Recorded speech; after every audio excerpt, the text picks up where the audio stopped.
আল্লাহ তাআলা কাকে কেমন করে কবুল করবেন বলা বড় মুশকিল। ওয়ালা তুসাইর খাদ্দাকা লিন-নাসি ওয়ালা তামশি ফিল আরদি মারহা। মানুষকে এড়িয়ে যেও না, মানুষকে আন্ডার এস্টিমেট করো না। সম্পদের আধিক্য দেখে একজনকে দাম দিবা, সম্পদ কম, গরিব মানুষ রিকশা চালায়, ভ্যান চালায়, তুমি তাকে কম গুরুত্ব দিবা না। না, ইমানদারের চোখে সেই লোকটা ওই ধনী লোকটার মধ্যে তফাৎ নাই, বরঞ্চ ইমানদার ব্যক্তিকে প্রাধান্য দেবে। জোরে বলি সুবহানাল্লাহ। আমার নবীজি একদিন বসে আছেন, কাফের মুশরিকরা, দামি দামি নেতাগুলো, সমাজে তাদের বিশাল মর্যাদা, ওই কুরাইশদের বড় বড় লিডার গুলো নবীর সামনে এসে যখন বসে পড়েছে, আমার নবীর সামনে একজন অন্ধ সাহাবী, কি সাহাবী বলেন? অন্ধ সাহাবী নবীর সামনে এসে কথা বলতে চান। আমার নবীজি ওই কাফেরদেরকে বেশি প্রাধান্য দিচ্ছিলেন, গুরুত্ব দিচ্ছিলেন। আল্লাহ তাআলা সঙ্গে সঙ্গে আয়াত নাযিল করে রাসূলকে জানিয়ে দিচ্ছেন, আবাসা ওয়া তাওয়াল্লা আন জাআহুল আ'মা ওয়া মা ইউদরিকা লাআল্লাহু ইয়াযাক্কা। জোরে বলি আল্লাহু আকবার। ওই অন্ধ লোকটা আপনার সামনে আসলো, সে আমার কাছে বেশি দামি। আমার আল্লাহর কাছে কোনো বংশ, কোনো সম্পদ, কোনো নেতা, কোনো মন্ত্রী, কোনো গোত্র নেতা আল্লাহর কাছে দামি নয়। কোনো ধলা, কোনো সুন্দর চেহারা আমার আল্লাহর কাছে সবচেয়ে দামি নয়। আল্লাহর কাছে কে দামি?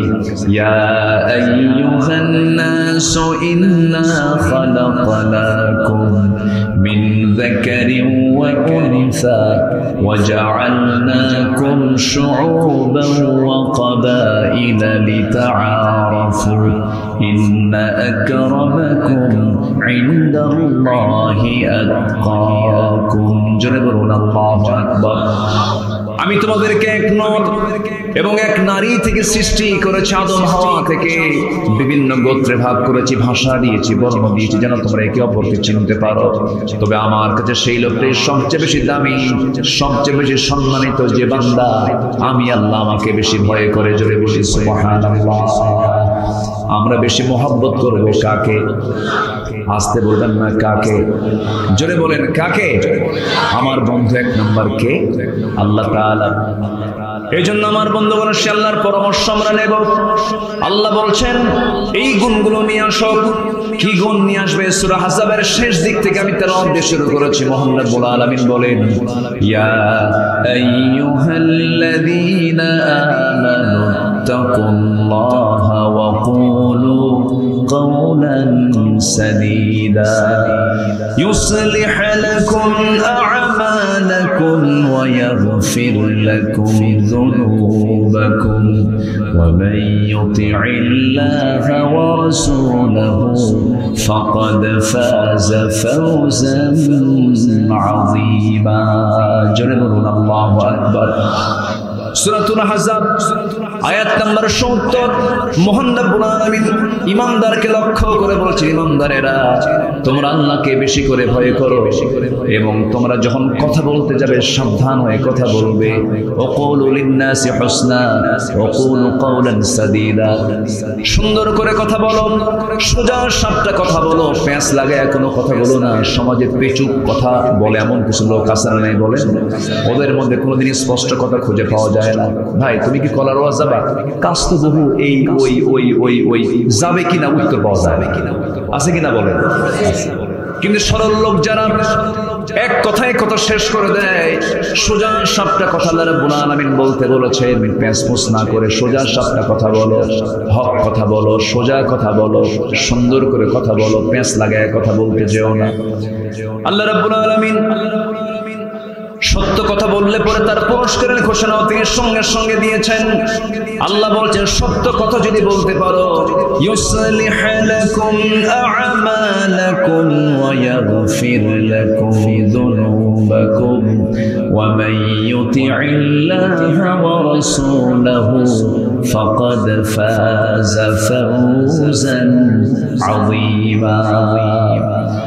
সত্য কথা যদি তোমার জিহ্বা থেকে বের হয়, তোমার জীবন অর্জিত যত আমল তুমি করেছো, আমলগুলো যদি কোনো বেঠিক হয়ে থাকে, যদি কোনো সমস্যা হয়ে থাকে, আমি আল্লাহ রাব্বুল আলামিন নিজ গুণে তোমার ভুল আমলগুলো আমি আল্লাহ ঠিকঠাক করে তোমার আমলগুলো আমি জান্নাতের উপযোগী করবো। যেরকম সুবহানাল্লাহ, জান্নাতের কারণ বানায় দেব এবং তোমার জীবনে যত তুমি গুনাহ করেছো সমস্ত গুনাহগুলো মাফ করে দেব।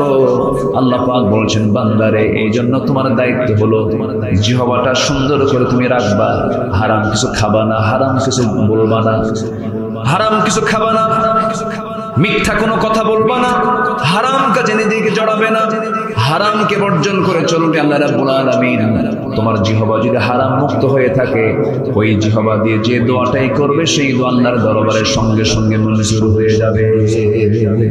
জোরে বলে সুবহানাল্লাহ। কিন্তু আজকে সমাজে সত্য কথা বেশি না, মিথ্যা কথা বেশি। যদি বলি মিথ্যার দিক থেকে সবচেয়ে বেশি মিথ্যা কথা বলে এই দেশের কোন শ্রেণীর মানুষ বলে? কারা বেশি মিথ্যা কথা বলে?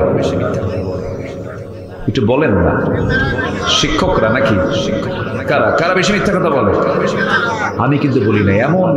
এমন লোকের নাম দিলেন, এ তো বেকার। শুনছেন শুনছেন কি আপনারা? কারা কারা বেশি মিথ্যা কথা বলে? আমি কিন্তু বলি নাই, বললেন কিন্তু আপনারা। আমার বক্তব্য কিন্তু এটা না। আমি প্রশ্ন করেছি, উত্তর আপনারা দিলেন, তাহলে বক্তব্য কি আমার হলো না আপনাদের হলো? আপনাদের।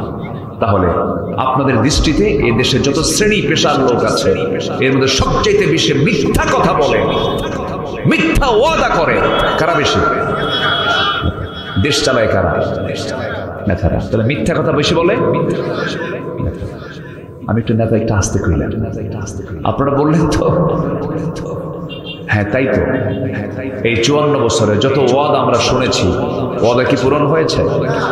আগামী সরকার ক্ষমতায় আসলে পরে মদিনার সনদে দেশ চালাবে। মদিনার সনদে দেশ চালায় নাই, মোদির সনদে দেশ চালিয়েছিল। দুঃখ শুধু ওয়াদাই করে, কত অভিনয়। আমাদেরকে আবার বলে আমরা নাকি ধর্মের ব্যবসা করি। অভিনয়টা কি? নির্বাচন যখন আসে নতুন নতুন টুপি মাথায় ওঠে। আমি কি ভুল বলছি? হাতে তসবি আসে, মাথায় পট্টি আসে, হজ করতে যায়, মাথা থেকে পা পর্যন্ত শুধু সাদা কাপড়, জায়নামাজ নিয়ে আসরের 1 ওয়াক্ত নামাজ 4 বার পড়ে। কয়বার পড়ে? 4 বার পড়ে। তাহলে ধর্মের ব্যবসা তো তারাই করে। নির্বাচন আসলে টুপি পরে, আর নির্বাচন চলে গেলেই গাজার আসরে বসে থাকে, নাইট ক্লাবে নারী নিয়ে বসে থাকে। এই বিকৃত আওয়াজ আবার কে করবে? কেটা? আচ্ছা না বাবা, আওয়াজ যদি একটু মিল না হয়, একটু পরিবেশটা একটু নষ্ট হয়ে যায়, একটু চুপ থাকলে ভালো মনে হয়, তাই না? ঠিক আছে। তারও তো শখ হয় যে আমি একটু আওয়াজ দিই, তার শখ হয় না? শখ হয়। ওটা আবার একটা হাসির জায়গা হয়ে যায়। মানুষ তো একটা বিকৃত কিছু দেখলেই তো সেখানে তাদের একটা আলাদা চিন্তা, ব্রেনটা ওইদিকে চলে যায়, ডাইভার্ট হয়ে যায়। সম্মানিত ভাইয়েরা, আপনারা কি আমার কথাকে রাগ করতেছেন? রাগ হচ্ছে না তো আপনাদের? রাগ হলে তো কিছু করার নাই। সব তো দেখলাম। আইয়ুবের শাসন, বুড়া চাচারা দেখেন নাই? আইয়ুব করেছে শাসন, মুজিব দিয়েছেন ভাষণ, জিয়া কেটেছেন খাল, আর আমাদের চাচা এরশাদের তাল বেতাল। সব তো দেখলাম, সব দেখা শেষ। আগামীর দেশ আমরা দেখতে চাই আল কোরআনের বাংলাদেশ। রাজি আছেন কারা কারা? হাত উঁচু করে দেখান মুসলমান।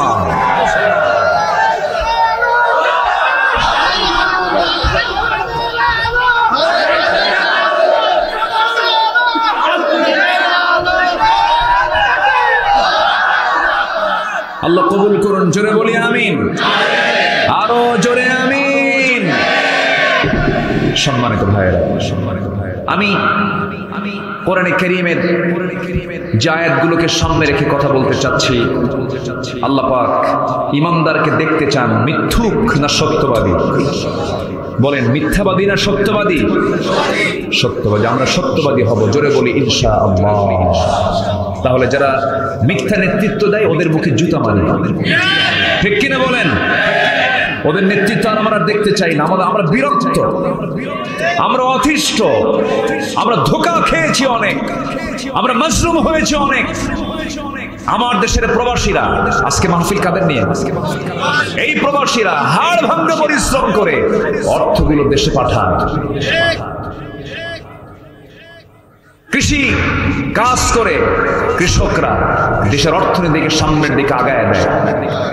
গার্মেন্টস শ্রমিকরা সীমিত বেতনে শ্রম দিয়ে দেশের অর্থনীতিকে চাঙ্গা করে তোলে। সবাই মূর্খ, অশিক্ষিত, এরা দেশকে আগায় দিল, আর কলমের খোঁচা দিয়া বিসিএস ক্যাডার হয়ে দেশের সম্পদ সবগুলো লোপাট করে দেশ থেকে পাচার করলো। ওরা আমাদের বন্ধু নয়, দুশমন, শত্রু আমাদের, ঠিক কিনা? রাগ করছেন? এই জন্য আমরা সততার সঙ্গে থাকবো, জোরে বলি ইনশাআল্লাহ। সত্যবাদীর সঙ্গে আমরা বন্ধুত্ব করবো, জোরে বলি ইনশাআল্লাহ। সত্য আছে যেখানে আমরা আছি সেখানে আমরা সত্যকে লালন করবো। আল্লাহ কবুল করুন, জোরে বলি আমিন। আরো জোরে বলি আমিন। আমার বন্ধুগণ, সত্যবাদিতা বড় একটা গুণ।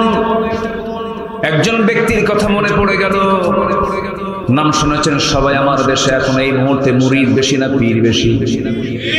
হ্যাঁ, পীর বেশি, পীরই বেশি, বহু পীর। এত পীর থাকার পরও সুদ বন্ধ হয় না, এত পীর দরবার থাকার পরও ঘুষ বন্ধ হয় না, জেনা বন্ধ হয় না, ব্যভিচার বন্ধ হয় না। আমার দেশে বহু পীরের দরবার, কিন্তু একজন পীরের নাম আমার মনে আসলে এই মুহূর্তে, আব্দুল কাদের জিলানী। নাম শুনেছেন? তিনি ছিলেন পীরদের পীর। আবার তার ব্যাপারেও আবার বাজে কথা কেউ বলে। এক ওয়াজে সেদিন শুনলাম, কে যেন বলল, রাসূল যেদিন মেরাজে যান বোরাকে উঠবেন, বোরাকে ওঠার সময় আমার রাসূল করলেন কি আব্দুল কাদের জিলানীর ঘাড়ের উপর পা দিয়ে বোরাকে উঠছিলেন। এই ওয়াজটাতে পাইল কোথায়? ওর কাছে শয়তান ওহী নাজিল করছে। কি ওহী নাজিল করছে? বাজে কথা। কোথায় আব্দুল কাদের রাসূল মেরাজের সময় নাকি তার ঘাড়ে পা দিয়েছেন? এগুলো ভিত্তিহীন কিছু কথা। আমার দেশে আছে না নাই বলেন তো? আচ্ছা। কিন্তু সত্যি আব্দুল কাদের বড় একজন আল্লাহওয়ালা ছিলেন, বড় বুজুর্গ ছিলেন। ছোট্টবেলায় এমন পরিবার থেকে তিনি গড়ে উঠেছেন, মাটা অদ্ভুত বড় আবেদা ছিলেন। জাত ভালো হলে সন্তানও ভালো হয়। যদি আপনি গাছের জাত যদি ভালো না হয়, যতই মাটি ভালো হয়, আবাদ ফলন ভালো হয় না। আব্দুল কাদের জিলানীর মা আব্দুল কাদেরকে পাঠায় দিচ্ছেন দিন শিক্ষার জন্য।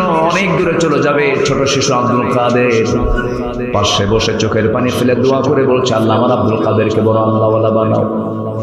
সন্তানকে ডাক দে বলে, বাজান রে, আমার পারিবারিক জীবন থেকে আমি তোমাকে একটা নাসিহা করব আমি আজকে। সেটা হলো, জীবনের যে প্রান্তেই থাকো না কেন, জিহ্বা থেকে কখনো এক চুল পরিমাণ মিথ্যা কথা তুমি বের করবা না, কখনো মিথ্যা কথা বলবা না।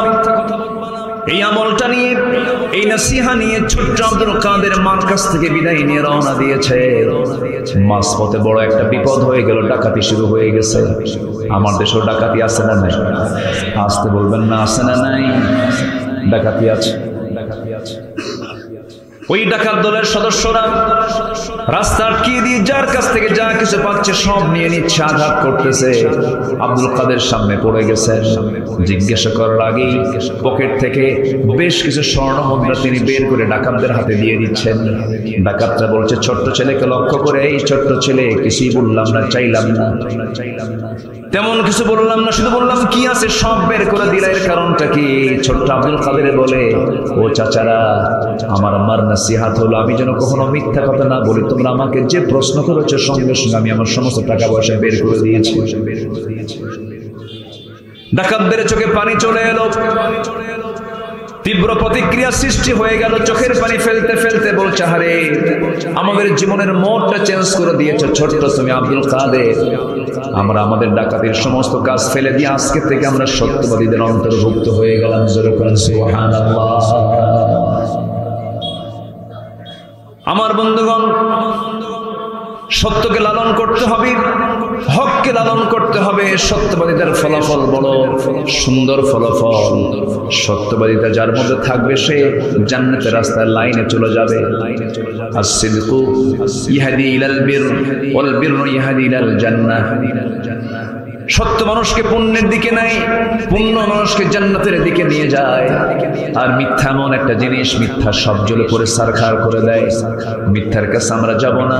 এই জীবনে আমরা যত মানুষের গুণ দেখেছি, একজন মানুষের গুণের কথা যদি বলতে যাই, বলুন তো কোন ব্যক্তির জীবনে একটা মিথ্যা কথাও নাই? কোন ব্যক্তি বলে নাই? মুহাম্মদ সাল্লাল্লাহু তিনি কি একটা মিথ্যা কথা বলেছেন কখনো? তিনি কি শাসন করেন নাই? তিনি কি দেশ চালান নাই? তিনি কি রাষ্ট্র চালান নাই? তিনি কি সমাজ চালান নাই? তিনি কি আইন বিচার করেন নাই? সবই করেছেন। মিথ্যা দিয়ে না সত্য দিয়া? মিথ্যা দিয়ে না সত্য দিয়া? সত্য দিয়া। মিথ্যার ধারে পাশে যাওয়া যাবে না। সত্য নিয়ে আমরা লড়তে চাই, সত্য নিয়ে আমরা থাকতে চাই, সত্যের উপর আমরা অটল থাকতে চাই। এক নম্বরে চলে গেল, আসুন আমরা 2 নম্বরে চলে যাই। আল্লাহ রাব্বুল আলামিন বলছেন আরেকটা গুণ তোমরা অর্জন করবে, সেটা হচ্ছে আমানতদারিতা। আমানতদারিতা অত্যন্ত বড় একটা গুণ। আল্লাহ রাব্বুল আলামিন সূরাতুন নিসা 58 নম্বর আয়াতে বলছেন, ইন্নাল্লাহা ইয়া'মুরুকুম আন তু'আদ্দুল আমানাতি ইলা আহলিহা ওয়া ইযা হাকামতুম বাইনান নাসি আন তাহকুমু বিল আদলি ইন্নাল্লাহা নি'মা ইয়া'iযুকুম বিহি। আল্লাহ রাব্বুল আলামিন আমানত রক্ষার জন্য বারবার বান্দাকে বলছেন আমানতটাকে কখনো খেয়ানত করবে না। ঈমানদারের যত গুণ আছে এর মধ্যে অন্যতম গুণ হলো আমানত কখনো খেয়ানত করবে না, ওয়াদা কখনো ভঙ্গ করবে না। ওয়াল্লাযীনা হুম লিআমানাতিহিম ওয়া আহদিহিম রাউন والذين هم على صلواتهم يحافظون أولئك هم الوارثون الذين يرثون الفردوس هم فيها خالدون جربنا الله أكبر ইমানদার কারা? যারা আমানত ঠিক রাখে। ইমানদার কারা? যারা ওয়াদা ঠিক রাখে। ইমানদার কারা? যারা নামাজের ব্যাপারে যত্নশীল হয়, হেফাজতকারী হয়। আল্লাহ বলছেন এই সমস্ত গুণগুলো অর্জন করবে, আমি আল্লাহ তোমাকে জান্নাতুল ফেরদাউসের ওয়ারিস বানায়া দেব। সুবহানাল্লাহ। রাষ্ট্র ক্ষমতা যিনি পান তার একটা আমানত, এটা ঠিক কিনা বলে? রাষ্ট্রের ক্ষমতায় যিনি থাকেন এটা কি আমানত না? একটা আমানত। পৃথিবীতে যত রাষ্ট্রনায়কের নাম আমরা শুনেছি, একজন রাষ্ট্রনায়কের নাম ইতিহাস অমর হয়ে আছে। গোটা পৃথিবীর রাষ্ট্র শাসকদের জন্য, শাসক গোষ্ঠীর জন্য বড় একটা মডেল। ইসলামের দ্বিতীয় খলিফা, অর্ধ পৃথিবীর শাসনকর্তা, তার নাম কি বলেন? কে? ওমর রাদিয়াল্লাহু তাআলা আনহু। শাসকদের তিনি মডেল। শাসন কেমনে করতে হয় তিনি তা বাস্তবে রূপ দিয়েছেন। ওমরে ফারুক কয় নম্বর খলিফা? 2 নম্বর। বহুদিন আগে, প্রায় আমি এই মেসালটা দিই, বহুদিন আগে এক মাহফিলে বললাম ওমরে ফারুককে চিনেন কি? সামনে থেকে এক ছেলে দাঁড়ায় বলে, হুজুর আমি চিনি। কে? আমাদের বাড়ির দোতলায় ভাড়া থাকে। তাই বললাম যে ভালো, খুব সুন্দর জবাব তুমি দিয়েছো। ওর বুদ্ধি যত, উত্তর ততটুকু সে দিয়েছে। এই ওমর দোতলায় ভাড়া থাকা ওমর না, এই ওমর হচ্ছে জান্নাতের সংবাদ প্রাপ্ত একজন সাহাবী। জোরে কোন সুবহানাল্লাহ। তার কবরটা দেখে আসলাম এই তো কয়েকদিন আগে। তার কবরটা ওই জায়গায় থাকার কথা ছিল না। তিনি যে কবরে শুয়ে আছেন এই কবরটা তার হওয়ার কথা ছিল না। প্ল্যান ছিল ভিন্ন, কিন্তু হয়ে গেছে। কেমন করে? আমার নবীজির ইন্তেকাল হয়েছে মক্কায় না মদিনায়? বলেন তো। মদিনায়। বলেন কোথায়? বলেন বলেন মদিনায়। জন্ম নিয়েছেন কোথায়? মক্কায়। মৃত্যুবরণ করেছেন মদিনায়। নবীর শহরটা হয়ে গেছে পরে কোনটা? মদিনা। কিন্তু আসল শহর জন্মস্থান ছিল কোথায়? মক্কা। গোটা পৃথিবীর সবচেয়ে দামি এরিয়াতে আমার নবীর জন্ম। মানে পৃথিবীর প্রথম ঘর হলো আল্লাহর ঘর। সেই ঘরের সামনের দিকের বাসিন্দা হচ্ছেন মুহাম্মদ সাল্লাল্লাহু আলাইহি ওয়াসাল্লাম, এবং তার জন্ম হলো দোতলায়। কোন তলায়? দোতলায় জন্ম।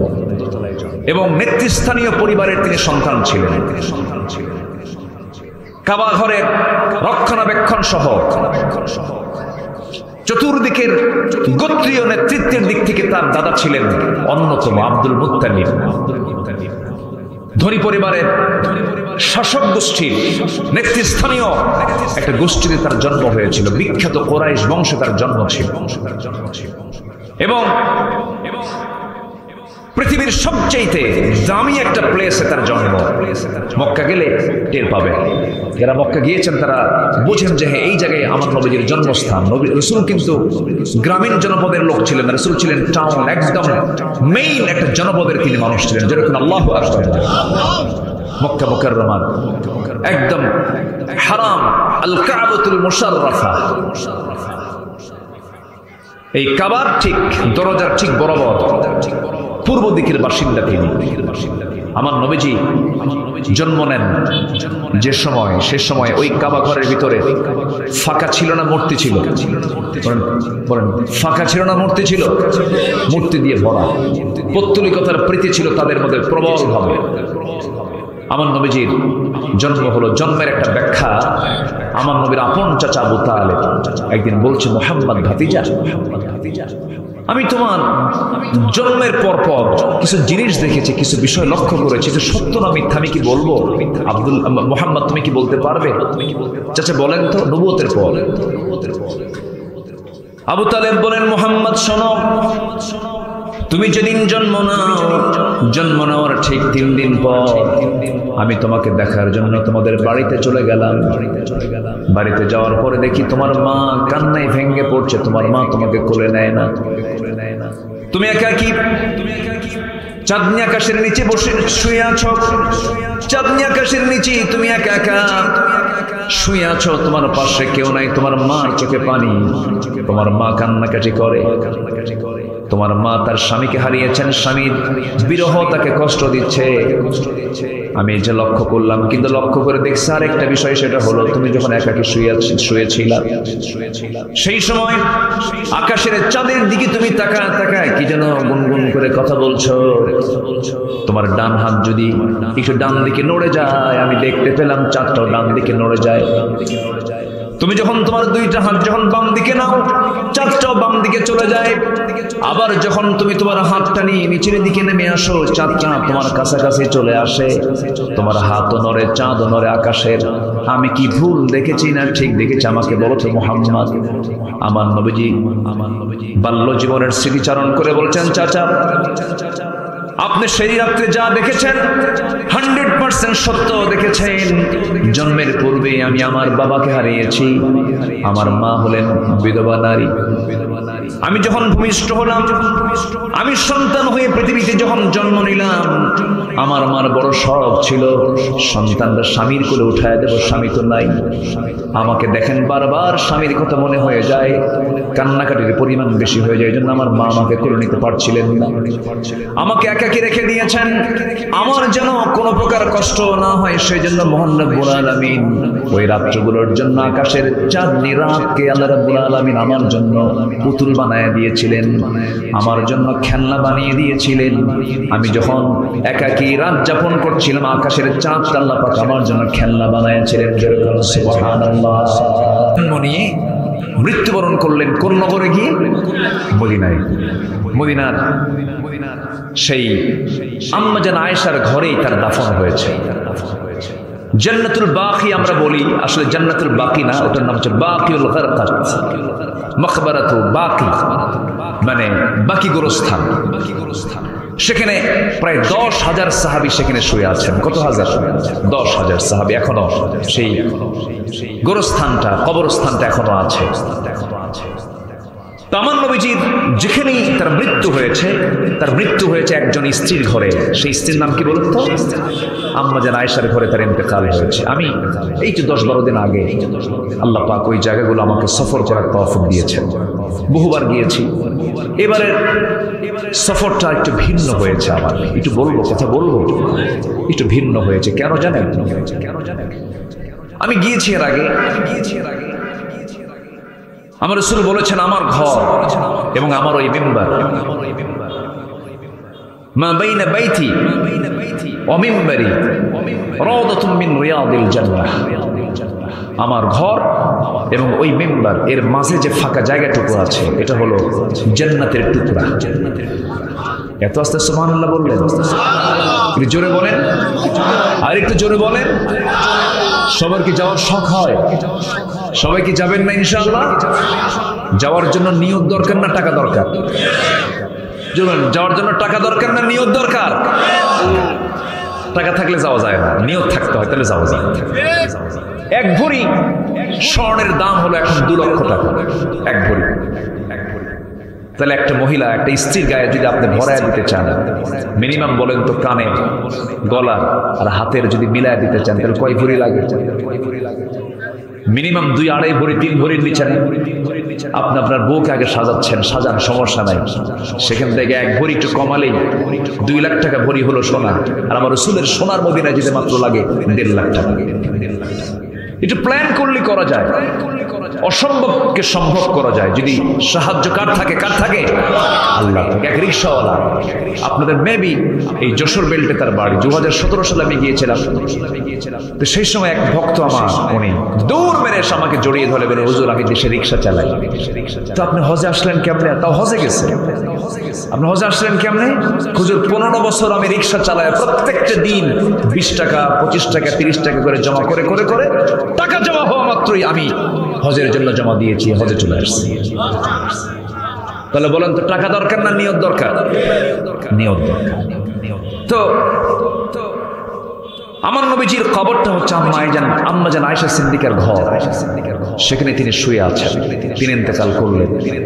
ইন্তেকাল করার পর খেলাফতের দায়িত্ব গ্রহণ করলেন প্রথম খলিফা আবু বকর সিদ্দিক রাদিয়াল্লাহু তাআলা আনহু। দায়িত্ব গ্রহণ করলেন। দায়িত্ব গ্রহণ করার পরে 2টা বছর চলে গেল। তিনিও নবীর মতোই বাড়িতেই তিনি ইন্তেকাল করলেন, দুনিয়া থেকে বিদায় নিলেন। আম্মা জান আয়েশা সিদ্দিকা বললেন, আমার বাবা আমার নবীর কবরের পাশেই থাকবেন, আমার নবীর সঙ্গেই তিনি ঘুমাবেন, অর্থাৎ আম্মা জান আয়েশার ঘরেই তিনি থাকবেন। আমার নবীর পাশেই তাকে কবরস্থ করা হলো। কবরস্থ করার পরে আম্মা জান আয়েশা সিদ্দিকার সারা জীবনের স্বপ্ন ছিল, আমার যখন মৃত্যু হবে আমি আমার এই ঘরেই নবীর সঙ্গে আমি ঘুমাবো। এটাই তার নিয়ত ছিল। কিন্তু দ্বিতীয় খলিফা ওমর ফারুক রাদিয়াল্লাহু তাআলা আনহু প্রায় তিনি একটা দোয়া করতেন, আল্লাহুম্মা রযুকনি শাহাদাতান ফি সাবিলিক ওয়াজআল মাউতি ফি বালাদি রাসূলিক। হে আল্লাহ, তোমার কাছে আমি শহীদের মর্যাদা পাওয়ার জন্য তোমার কাছে আমি শহীদি মৃত্যু কামনা করি, এবং তুমি আল্লাহ আমাকে নবীর শহরে মৃত্যু দিয়ে দিবা, বাইরের কোন নগরীতে আমার মৃত্যু দিবা না। আল্লাহ পাক তার 2টা দোয়াই কবুল করলেন। মদিনায় সেই সময় যুদ্ধ হওয়ার কোনো সম্ভাবনা নাই, কারণ বিজয়িত হয়ে গেছে, মদিনায় যুদ্ধ হবে না। কিন্তু তিনি নামাজে দাঁড়ালেন। একাততায় এসে এক মুনাফিক এসে পিছন দিক থেকে ছুরিকাঘাত করলো, রক্তাক্ত হয়ে নামাজের মধ্যেই পড়ে গেলেন। রক্তাক্ত অবস্থায় তিনি আহত হয়ে পড়ে থাকলেন, জখম হলেন, তিনি রক্ত শূন্যতায় ভুগতে লাগলেন। এমন সময় কাদা কাদা কণ্ঠের সন্তান আব্দুল্লাহকে ডাক দিয়ে বলছে, আব্দুল্লাহ এদিকে আসো, আমি মনে হয় বাঁচবো না, আমি দুনিয়া থেকে বিদায় নিয়ে নেব যে কোনো মুহূর্তে। আমার বড় শখ ছিল আমি নবীর পাশে ঘুমাবো, নবীর পাশে আমার কবর হবে, কিন্তু জায়গা তো আয়েশা সিদ্দিকার, উম্মাহাতুল মুমিনিন আম্মা জান আয়েশা সিদ্দিকার। আমি চাইলেই তো হবে না, আমি মনে হয় দুনিয়া থেকে বিদায় নিয়ে নিচ্ছি। আব্দুল্লাহ তাড়াতাড়ি করে একটু চলে যাও তো। আম্মা জান আয়েশাকে গিয়ে বলো, সে যদি তার জায়গাটা দিয়ে দিত, আমি আমার বড় শখ আমি আমার নবীর পাশে ঘুমাতাম। এই কথা বলে ছেলেকে পাঠায়া দিলেন। ছেলেকে পাঠায় দেওয়ার পরে এমন প্রস্তাব যখন আম্মা জানা এসে সিদ্দিকের কানে চলে গেছে, চোখ দিয়ে টপ টপ করে পানি পড়া শুরু হয়ে গেছে এবং কেঁদে কেঁদে বলছেন, আহারে জগৎ বিখ্যাত একজন বড় আল্লাহওয়ালা মানুষ, আমিরুল মুমিনিন খলিফাতুল মুসলিমিন, যার ব্যাপারে রাসূল বলেছেন আমার পরে যদি নবুয়তের সিলসিলা যদি জারি থাকতো লাকানা ওমর, আমার ওমর নবী হয়ে যেত। সেই একজন ব্যক্তি ওমর আমার কাছে একটা আবদার করছে, আমি কেমন করে প্রত্যাখ্যান করি? ও আল্লাহ, আমার নিজের কবরের জায়গাটা আমি আমার ওমরকে দান করে দিলাম। নবী এখন ওমরে ফারুক শুয়ে আছেন এখন কার কবরের পাশে? নবীর কবরের সাথেই, নবীর সাথেই তিনি এখনো শুয়ে আছেন। দুজন খলিফা এবং রাসূল এক জায়গায়, তিনি এই তিনজন শুয়ে আছেন। আমি এই 10-12 দিন আগে 20 সেপ্টেম্বর, গত 20 সেপ্টেম্বর আমি রাত 3টার দিকে মসজিদে নববীর ভিতরে ঢুকলাম। ঢুকেই ভাবলাম যে মিন রিয়াদিল জান্নাহ, সেই জান্নাতের টুকরা যেটা রাসূল বলেছেন সেখানে ঢুকবো আমি। তো ঢুকেই দেখি আমার অনেক প্রবাসী ভাই সেখানকার খেদমতের দায়িত্বে আছে। সবাই আমাদের বাংলাদেশি অথবা কলকাতা অথবা আসাম বাংলা ভাষাভাষী লোকগুলো সেখানে খেদমতে আছে। মাশাআল্লাহ, আমাকে সবাই চিনে ফেলে বলছে, হুজুর আপনি আসছেন, আজান হবে ফজরের, বহু লম্বা সময় পাবেন, আপনি সামনের দিকে না আগায়া আপনি পিছনেই বসে থাকেন, সময় মতো আপনাকে একদম প্রথম কাতারে বসায় দেব। আমি একটা চান্স নিলাম। সেনার লোক থাকলে সুবিধা না অসুবিধা? আসতে করে সুবিধা না অসুবিধা? সুবিধা। খুব ভালো লাগবে। যাক, আজকে তৃপ্তি ভরে একটু সময় নিয়ে থাকতে পারবে। তাছাড়া একটু আগ দিয়ে ওই আমার প্রবাসী ভাইরা করলিকে ওখানকার দায়িত্বে যারা আছেন, প্রশাসনের দায়িত্বে যারা আছেন, তাদেরকে আবার আমার দেশের মানুষ আবার খুব পাম্পটি ভালো দিতে পারে, বুঝলেন? এমন সুন্দর পাম্প দিছে, গলায় ফেলছে। জানেন, আমাদের দেশ থেকে একজন শায়েখ আসছে, লক্ষ লক্ষ মানুষ তার মাহফিল হয়, খুব সুন্দর আলোচনা করে। হুজুর আমরা তার হুজুরের খুব ভক্ত, এরকম করে ওই অফিসারকে গলায় ফেলছে। এবার অফিসার আমার উনি নিজে এসে সালাম দিয়ে বলে সামনের কাতারে বসে। আল্লাহ পাক আমাকে এবার একটু সুযোগ দিয়েছেন, একদম মিন রিয়াদিল জান্নাহ, আমার নবীর ঘর অর্থাৎ কবর এবং মিম্বার, নবীর ঘরের সাথে যে ওয়ালটা আছে ওয়ালের সাথেই আমাকে তারা বসায় দিল। প্রথম কাতারে বসলাম, শুধু যার সামনে ফাঁকা ওটা হচ্ছে ইমামের কাতার। ইমামের কাতারে কেউ দাঁড়ায় বসে থাকলাম। আমি যে দোয়াটা করেছি ওই জায়গায়, 1 নম্বর দোয়া হলো, আল্লাহ পৃথিবীতে যে মুসলমানগুলো না খেয়ে আছে, আল্লাহ খাবারের ব্যবস্থাটা করে। কারণ ওরা যদি মামলা দেয় আমরা জবাব দেব কি? ছোট্ট একটা শিশু সেদিন শুনতে পাচ্ছি, সে বলতেছে, আল্লাহ তোমার এই আকাশের নিচে কত মুসলমান শুনেছি, কোন মুসলমান তো আমাদেরকে এক চুল পরিমাণ খাদ্য নিয়ে আমাদের সামনে দাঁড়ালো না। আল্লাহ তোমার এই বিশাল দুনিয়ায় না খেয়ে মারা যাচ্ছি, আল্লাহ আমাদের মৃত্যু তাড়াতাড়ি দিয়ে দাও। শুনেছি জান্নাতে নাকি বহু খাবার আছে, মরে গিয়ে তোমার জান্নাতে গিয়ে খাও। বলেন এই করুণ আর্তনাদ যদি আমরা সেই এলাকার বাসিন্দা হতাম, বুঝতাম যে কি কষ্ট, কি যন্ত্রণা। আমরা মুসলিম বিশ্বের যারা শাসক আছেন তাদের প্রতি আমরা আহ্বান জানাই, বৃহত্তর স্বার্থে গোটা মুসলিম ঐক্যকে বৃদ্ধি করার দরকার আছে না নাই? বলেন তো, মজবুত করার দরকার আছে না নাই? আচ্ছা, আজকে যদি আমরা একতার বন্ধনে যদি আবদ্ধ হতে পারতাম, বেশি না 10টা মুসলিম কান্ট্রি যদি এক হতো, গোটা পৃথিবীর কম কবজার হতো আজকে মুসলমানেরা। কিন্তু বড় দুঃখের বিষয়, আজকে মুসলমান শাসকের পর্যায়ে না শাসিতের পর্যায়ে? শাসক সেই লেভেলে আজকে মুসলমান না, খালি তেল মারে, কি মারে? খালি তেল মারে, পাম্পট্টি দেয়। সম্মানিত ভাইয়েরা, সেই ওমরে ফারুক রাদিয়াল্লাহু তাআলা আনহু তার জীবন নিয়ে কথা বলতে নেই, ওইদিকে একটু চলে গিয়েছিলাম। তিনি ছিলেন একজন শাসক, কিন্তু খেয়ানতকারী না আমানতদার? বলেন খেয়ানত না আমানত? কি শাসক, সঙ্গে সঙ্গে রাজি হয়ে গেছে। এবার তিনি করলেন কি, লেখার কোনো কিছু না পেয়ে নিজের জামাটা ছিঁড়ে ফেললেন, নিজের জামাটা ছিঁড়ে জামাই লিখে নিলেন। কোন অভিযোগ আপনার বিরুদ্ধে নাই, ওমরের বিরুদ্ধে নাই। এই কাগজটা নিয়ে, এই লেখা লিখিত অংশটুকু নিয়ে বাড়িতে ফিরে আসলেন। সন্তানদেরকে ডাক দিয়ে বলছেন, সন্তানেরা, আমি ওমর যেদিন দুনিয়া থেকে বিদায় হয়ে যাব, বিদায় হওয়ার সঙ্গে সঙ্গে কাফনের কাপড়টা যখন আমাকে পরিয়ে দেবে, কাফনের কাপড়ের সাথে তোমরা এই চিঠিটা আমার কাফনের সঙ্গে লাগায় দিবা। কিয়ামতের দিন আল্লাহ যখন বলবেন, আমি আল্লাহকে বলবো, আল্লাহ তোমার বান্দাদের পক্ষ থেকে আমার বিরুদ্ধে কোনো অভিযোগ নাই। জোরে বলেন সুবহানাল্লাহ। শাসক ভালো পেতে হলে শাসককে হতে হবে, থাকতে হবে শাসকের মধ্যে। কার ভয়? আসতে বলবেন না, কার ভয়? আমরা এমন শাসক দেখতে চাই যে শাসক ভয় পাবে না একমাত্র কাকে? আসতে বলবেন না, কাকে? আল্লাহকে ভয় পাবেন। বিচার ব্যবস্থাকে কি স্বাধীন করেছিলেন তিনি?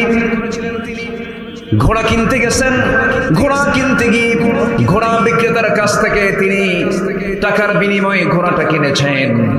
ঘোড়া কেনার পরে তিনি ঘোড়ায় তিনি চললেন। কিছু দূরে যেতে না যেতে ঘোড়ার চারটা পা অকেজো হয়ে ঘোড়া বসে গেছে। ওমর ফারুকের মেজাজ গরম হয়ে গেছে। অসুস্থ ঘোড়া নিয়ে, অকেজো ঘোড়া নিয়ে ঘোড়া বিক্রেতার কাছে এসে চোখ বড় করে বলছেন, ওমর ফারুক বলছেন, আমাকে তুমি অচল ঘোড়া দিয়েছে, কেন অসুস্থ ঘোড়া দিয়েছে কেন?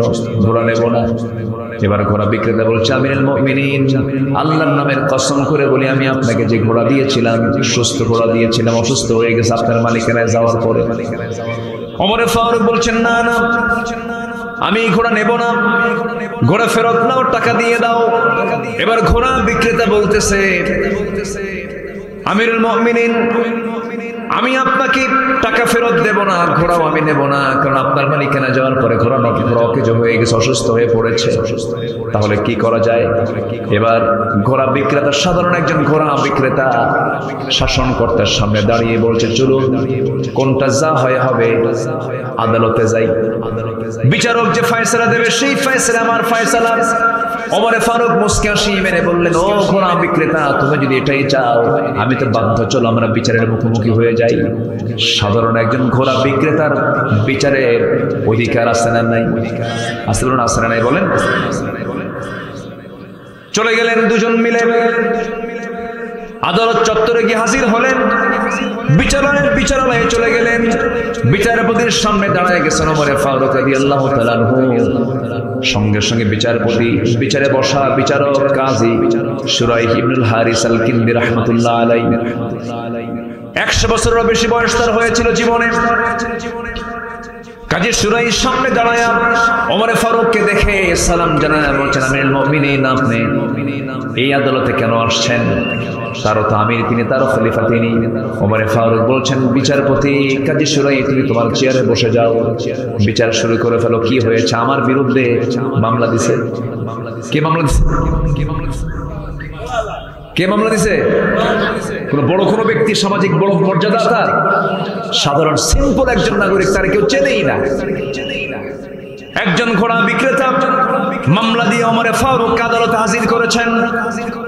ওমর ফারুক সামনে দাঁড়ায় বলে, বিচারপতি, বিচারক, সুষ্ঠুভাবে বিচার করো, ওজন ঠিক রাখো, আকিমুল ওয়াজনা ওয়া আকিমুস সালাহ আকিমুদ্দিন, সবকিছু আমাদের ঠিক রাখতে হবে, মিজান কায়েম করতে হবে, ওজন ঠিক রাখতে হবে, দিন কায়েম করতে হবে, নামাজ কায়েম করতে হবে, আকিমুদ্দিন আকিমুস সালাহ ওয়া আকিমুল ওয়াজনা। আছে না? আছে না? এবার বিচারপতি বিচারের চেয়ারে বসে দুপক্ষের কথাই শুনলেন। দুপক্ষের কথা শুনে এবার রায় দিচ্ছেন।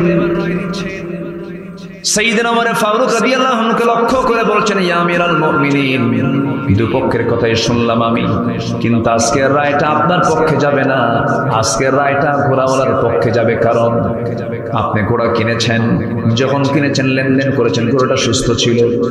আপনি আমার সামনে কথা বলছেন, আমি আপনার সামনে কথা বলছি, আমরা দুইজন এই জায়গা থেকে নিরাপদে বাড়ি পর্যন্ত ফিরতে পারবো, তার কোনো গ্যারান্টি আছে নাকি? না, জীবনের কোনো গ্যারান্টি নাই।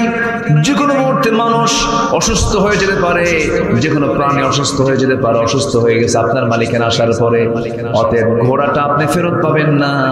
অসুস্থ ঘোড়ার মালিক আপনাকে হতে হবে, তাকে টাকা দিয়ে দিতে হবে, আপনি টাকা ফেরত নিতে পারবেন না। ওমর ফারুক মাথা নিচু করে মুস্কি হাসি মেরে দরবার থেকে বের হয়ে আসলেন, বিচারালয় থেকে বের হয়ে আসলেন। পরের দিন মজলিসে শুরার বৈঠকে, কেন্দ্রীয় বৈঠকে বসে সবাইকে উল্লেখ করে বলছেন, তোমরা কি জানো গতকালকে আমি এক বিচারের মুখোমুখি হয়েছিলাম। অনেক বড় সাহস, ব্যক্তি দেখে বিচার করলো না, ন্যায় দেখে বিচার করলো, কোরআনকে সামনে রেখে বিচার করলো, আমার বিরুদ্ধে রায় দিয়ে দিয়েছে। কত বড় সাহস! ওই ব্যক্তিকে আঞ্চলিক বিচারপতির পদ না দিয়ে ওমর ফারুক আজকে আমি তাকে জাতীয় বিচারপতির চেয়ারে বসায়া দিলাম। জোরে কোন সুবহানাল্লাহ, আর জোরে কোন সুবহানাল্লাহ। আমানতদারিতা, আমানতদারিতা। আমার বন্ধুগণ, আমার ভাইয়েরা, আমার দেশের বিচারপতির ইতিহাস জানা আছে নাকি? জানেন না? এখনো দেশে আসেই নাই। এসকে সিনহা তার পাগল বানায়া দেশ থেকে বের করে দেওয়া হয়েছিল। ওঠে কেন? এই যে ভাইজান, আমি কি আলোচনা শেষ করে দেব? হ্যাঁ, আমি কি আলোচনা চালাবো? তো দুই একজন করে ওঠেন কেন? নিম্ন সাপ কোথাকার নিম্ন সাপ? ও আচ্ছা, আপনার সাপ। ফাইন তো মিলে গেছে, উপরেও নিম্ন সাপ, নিচেও নিম্ন সাপ। একটু বসে, কত সময় কত দিকে চলে যায়। একটু সময় দেন আমাকে, যে সময় চেয়ে নিচ্ছি। এই তো বেশি সময় লাগবে না, আমি প্রসঙ্গগুলো শেষ করে দেবো, আস্তে আস্তে সামারাইজ করবো, সংক্ষিপ্ত করবো। একটু বসুন। আপনি চলে যাওয়া মানে মাহফিলের সৌন্দর্যকে নষ্ট করে ফেলা।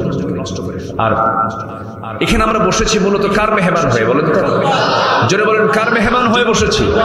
আল্লাহর মেহমান হয়ে বসেছি। কোরআন শোনার জন্য আপনারা ফুল বাগানের ফুল হয়ে বসেছেন।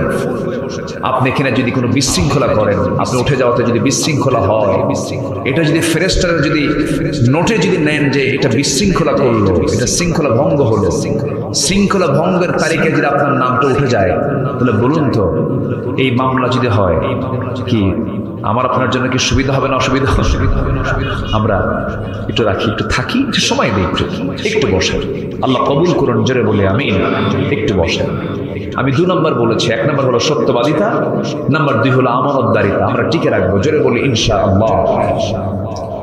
সাইয়েদনা ওমর ফারুক রাদিয়াল্লাহু তাআলা একজন আমানতদার শাসক ছিলেন, দায়িত্বশীল একজন শাসক ছিলেন। দায়িত্ব কাকে বলে তিনি তা বুঝিয়ে দিয়েছেন, সমতা রক্ষা করেছেন, সম্মতার মূর্ত প্রতীক তিনি ছিলেন। রাষ্ট্রের পক্ষ থেকে 1 বোতল মধু তিনি পেলেন। কয় বোতল? 1 বোতল মধু। সেই মধুটা নিয়ে সাইয়েদনা ওমর ফারুক রাদিয়াল্লাহু তাআলা আনহু মধুর বোতল নিয়ে বাড়িতে চলে আসলেন। এসে বউটাকে ডাক দিয়ে বলছেন, আমার স্ত্রী শোনো, এই যে মধুর বোতল দিলাম আমরা, আমাদের পরিবার সহ 4 জন ফ্যামিলি এখানে আছে, মোট 5টা ভাগ হবে। এই বোতলের মধুকে 5 ভাগে ভাগ করে 1 ভাগ আমাদের জন্য রেখে বাকি 4 ভাগ 4টা করে পৌঁছায় দিবা, কোনো কম বেশি যেন না হয়। এই দায়িত্ব বউকে দিলেন। স্ত্রীকে দেওয়ার কয়েক মিনিট পরে এবার বলছেন, স্ত্রী ভুল হয়ে গেছে, সরি, আমাকে বোতলটা ফেরত দাও। আবার মধুর বোতলটা ফেরত নিলেন। ফেরত নিয়ে সাইয়েদনা ওমর ফারুক রাদিয়াল্লাহু তাআলা সেই মধুর বোতল নিয়ে প্রতিবেশীর কাছে চলে গেলেন। এক প্রতিবেশীকে ডাক দিয়ে বলছেন, প্রতিবেশী এদিকে আসো, এই যে মধুর বোতল তোমার দিলাম, সমান 5 ভাগে ভাগ করবে, 1টা ভাগ আমাকে দিয়ে বাকি 4 ভাগ প্রতিবেশীর কাছে দিয়ে দিবা। মধুভাগ হয়ে গেল। ওনার অংশের মধুগুলো নিয়ে স্ত্রীর সামনে দাঁড়ায় বলছেন, আমার স্ত্রী, এই যে মধু নিয়ে আসলাম, বলুন তো কোনো স্বামী যদি স্ত্রীর সঙ্গে যদি এমনটা আচরণ করে, স্বামীর এই আচরণে বউটাকে খুশি হবে নাকি? আসতে কয়, খুশি হবে? যদি খুশি হয় তাহলে আপনার বউরা একদম জান্নাতি। কথা বলছেন নাকি? খুব ভালো। মন খারাপ করা স্বাভাবিক। সাইয়েদনা ওমর ফারুকের স্ত্রীর মন খারাপ হয়ে গেল যে আমার কাছ থেকে মধুর বোতল নিয়ে উনি চলে গেলেন কেন, আমাকে সন্দেহ করেছেন মনে হয়। ওমর ফারুক রাদিয়াল্লাহু আনহু বলছেন, আমার স্ত্রী, আল্লাহর নামের কসম করে বলি, আমি তোমাকে চুল পরিমাণ কোনো সন্দেহ করি নাই। তুমি বেশি নেবে, কাউকে কম দেবে, আমি এটাও ভাবি নাই। মধুভাগের দায়িত্ব তোমারে দেই নাই, এই জন্য এই জন্য দিলাম না, কারণ মধু হলো তরল জিনিস। এই তরল জিনিস যখন ভাগ করতে যাবে, হাতের ব্যবহার হয়ে যাবে। সমান ভাগে ভাগ করেছো ঠিকই, কিন্তু মধু ভাগ করতে গিয়ে কিছু অংশ মধু হাতে লেগে যেতে পারে। সেটা 1 ফোঁটা হোক, 2 ফোঁটা হোক, 1 ফোঁটা 2 ফোঁটা মধু আমাদের ভাগে বেশি আসুক, এটা চাই নাই মনে করে মধু ভাগের দায়িত্ব আমি অন্যের কাঁধে চাপায়া দিয়েছি। জোরে কোন সুবহানাল্লাহ। আমানতদারিতা বলেন কি? এটা কি আমানতদারিতা। খেলাফতের দায়িত্ব পালন করছিলেন। ছেলে পেলেগুলো তার এত সিম্পল লাইফ, এত সিম্পল সাধারণ জীবন যাপন করেছেন। একদিন তিনি বসে আছেন, অনেকগুলো খেজুর, রাষ্ট্রের খেজুরগুলো জমা হয়ে আছে। সেই জায়গা থেকে তার নিজের ছেলে, ছোট্ট ছেলে, একটা খেজুর হাতের মধ্যে নিয়ে মুখের মধ্যে ঢুকায় ফেলছে। ওমরে ফারুক করলেন কি, মুখের মধ্যে জোর করে তিনি নিজের নখটা ঢুকায় দিলেন। হাত ঢুকায় দিয়ে সেই খেজুরটা বের করে আনলেন আর বললেন, যা মার কোলে চলে যা। কার কোলে? মায়ের কোলে যা। সন্তান চিৎকার করে করে মার কাছে গিয়ে যখন এই কথাটা বলে ফেলেছেন, ওমরে ফারুক কিছুক্ষণ পর ভিতরে ঢুকলেন। এবার স্ত্রী বলছেন, আমার স্বামী, আমরাও তো খেজুর কিছু অংশ পাবো, রাষ্ট্রের খেজুরটা আমরাও কিছু ভাগে পাবো। সেখান থেকে 2-3টা খেজুর নয় কম নিতাম, কিন্তু ছোট্ট একটা বাচ্চার মুখ থেকে আপনি খেজুরগুলো টান দিলেন, বাচ্চারা কাঁদলো, কত কষ্ট পেল। ওমরে ফারুক বলছেন, আমার স্ত্রী, আল্লাহর কসম করে বলি, আমি সন্তানদেরকে দারুণ ভালোবাসি, সন্তানদেরকে মহব্বত করি, কিন্তু আমার স্ত্রী, আমার সন্তান যে 2-3টা খেজুর হাতের মধ্যে নিয়েছিল, আমার ভাগে সেই 2-3টা খেজুরই যে আমার ভাগে আসবে তার গ্যারান্টি কি? অতএব এই গ্যারান্টি যেহেতু নাই, ভাগের আগে কোনো সম্পদ আমার সন্তান ভোগ করতে পারে না। একটু আস্তে কোন সুবহানাল্লাহ, একটু জোরে বলে সুবহানাল্লাহ। আমানতদারিতা মনে থাকবে সবার? জোরে বলি ইনশাআল্লাহ। আমরা নতুন একটা বাংলাদেশ গড়তে চাই। শাসক যদি ভালো হয়, জনগণ ভালো হয়। শাসক যদি বদমাইশ হয়, জনগণ ভালো হতে পারে না। এজন্য শাসক নির্বাচনে যে শাসকের ভিতরে আমানতদারিতার গন্ধ পাওয়া যাবে, আমরা তাদেরকেই সামাজিক নেতৃত্বে, রাষ্ট্রীয় নেতৃত্বে আমরা আনতে চাই। জোরে বলি ইনশাআল্লাহ। আল্লাহ কবুল করুন, জোরে বলি আমিন। 15টা চারিত্রিক গুণ আমি বলতে চেয়েছি, মাত্র হলো কয়টা বলেন তো? 2টা। আরো আছে কয়টা? নুরু। ওয়াজ কি শেষ না শুরু? আস্তে, শেষ না শুরু? ভয় পাচ্ছেন মনে হয়? হ্যাঁ, বসে। আজকে আবহাওয়ার যদি অনুকূল পরিবেশটা থাকতো, আজকে হয়তো বা এই মাঠে জায়গা হতো না। বহু মানুষ রাস্তা থেকেই ফেরত চলে গেছে, আসতে পারে নাই।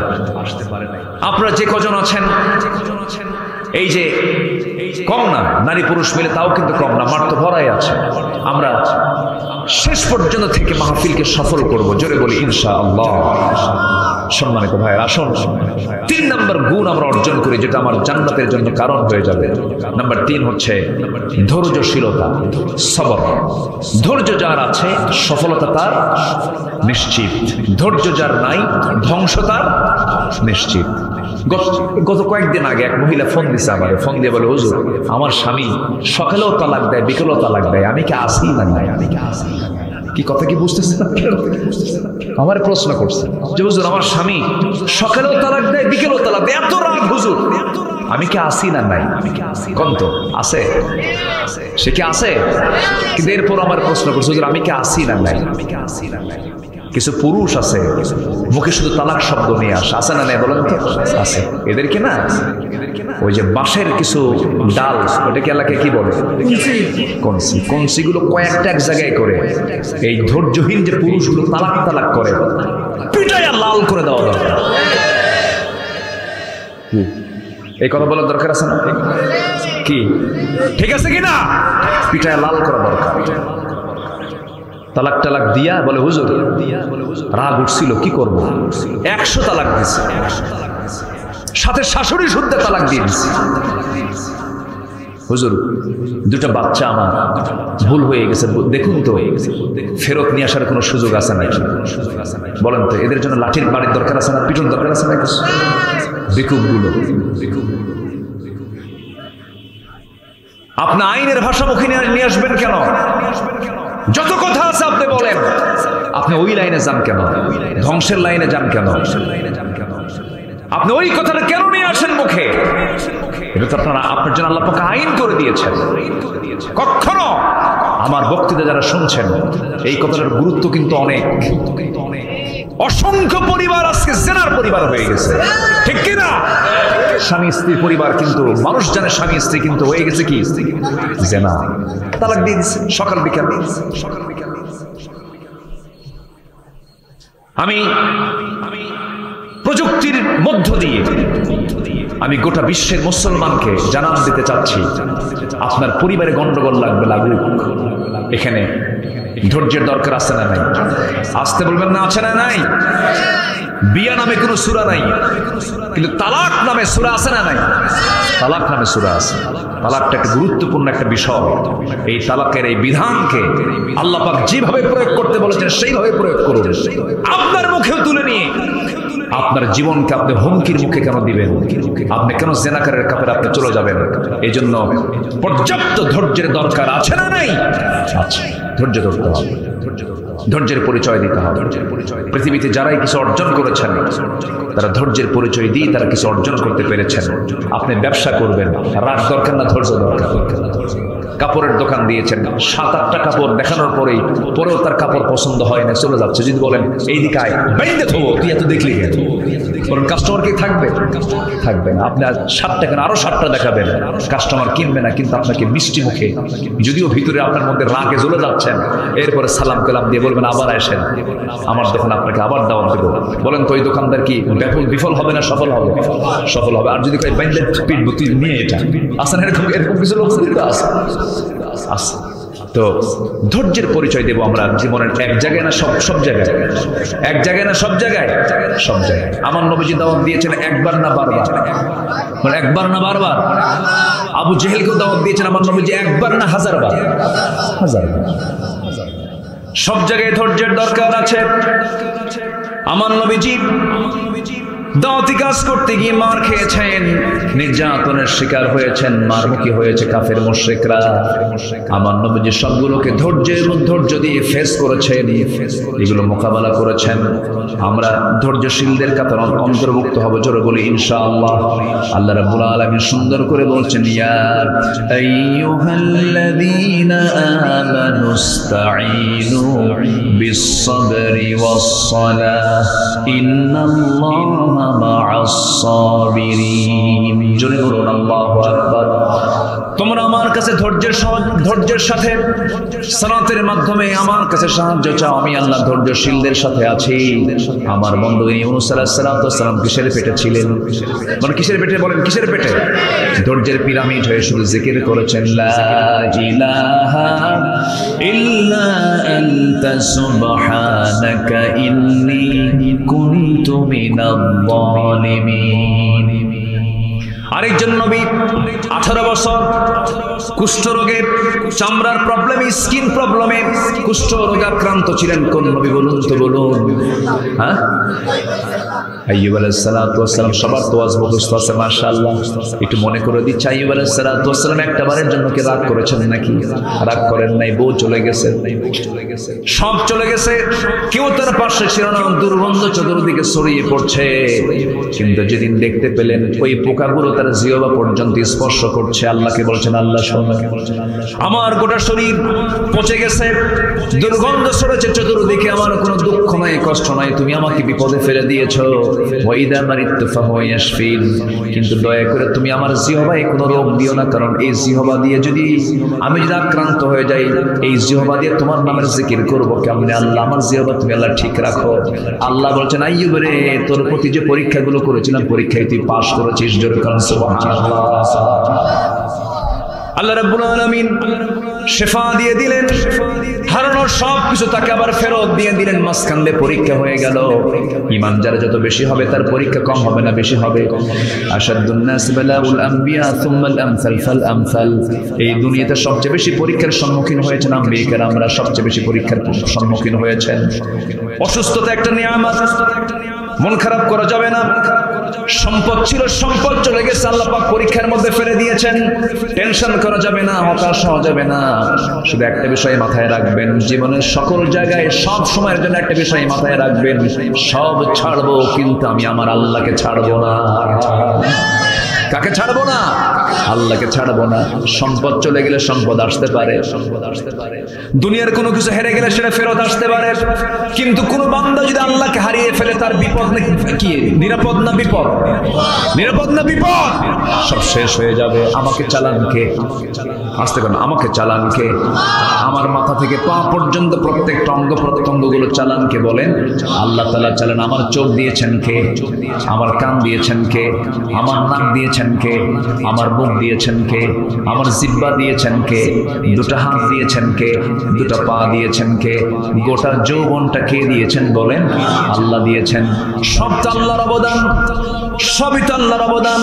এই গোটা দেহের ভিতরে ছোট্ট একটা রোগ হলে পরে মনে হয় এর চাইতে বড় কষ্ট আর নাই। আল্লাহ পাক আমাকে এত বড় নিয়ামত দিয়েছেন, আমরা সুস্থ অবস্থায় এখানে বসে আছি, কত বড় নিয়ামত।